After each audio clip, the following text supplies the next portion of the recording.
1972년 2월 21일 미국의 닉슨 대통령이 중국의 베이징 공항에 도착했습니다. 그리고 세상을 바꾼 일주일이 시작됐습니다. 20여 년 전 6.25 전쟁에서 적으로 만나 서로 죽고 죽이던 국가 미국과 중국이 대탕트 선언을 위해서 만난 것입니다. 냉전이 치열하게 전개되고 있었던 1970년대 반공 진영의 지도자인 닉슨 미 대통령이 공산혁명을 몸소 실천하고 있는 저우언라이와 마오쩌둥을 만나기 위해서 중국으로 건너갔습니다. 그리고 일주일 뒤인 27일 미중 공동성명인 샹하이 커뮤니케가 발표됐습니다. 샹하이 커뮤니케는 사실 구체적 내용은 크게 없었습니다. 양국의 평화관계를 시작한다는 것이었습니다. 그러나 7년 뒤인 1979년 1월 1일 미중은 공식적인 외교관계를 확인했습니다.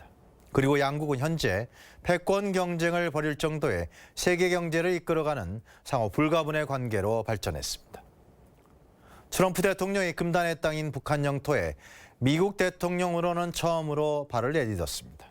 그것도 군사분계선을 직접 건너서 김정은 위원장과 만난 것입니다. 트럼프 대통령은 비록 잠시였지만 경호원도 없이 또 무방비 상태에서 혈혈단신으로 적의 영토를 다녀왔습니다. 북한에게 가장 강력한 메시지를 준 것입니다.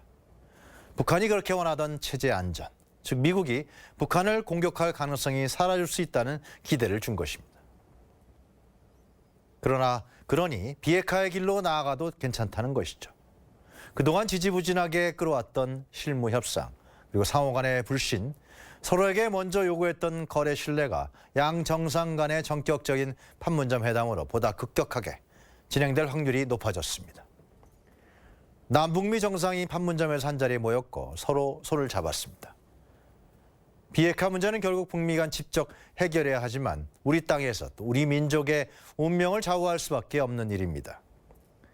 남측 진영인 자유의 집에서 미국과 북한의 정상이 1시간 정도의 단독 회담을 가졌습니다. 대한민국 대통령은 그들을 기다렸고 회담이 끝난 후 함께했습니다. 이제 큰 산을 넘었다는 발언도 나왔습니다. 트럼프 대통령은 김정은 위원장을 미국 백악관으로 초대했다고 합니다. 포괄적 합의와 단계적 조치. 한국이 미국과 북한에게 제시했던 협상안입니다. 어떻게 보면 매우 상식적인 수준의 안이라고 여겨집니다. 그러나 서로 믿지 못하면 한치도 나아가지 못하는 안입니다. 이제 미국과 북한은 상호 이익적 관점에서 치열한 협상을 벌일 것입니다. 그러나 고비를 또 만날 것이고 교착 상태가 나타날 수도 있습니다. 그때마다 신뢰 문제가 다시 제기될 것입니다. 결국 미국 간의 신뢰는 우리 대한민국이 만들어줘야 하지 않을까요? 미국과는 굳건한 한미동맹으로, 북한과는 운명을 같이 할 민족으로 말입니다.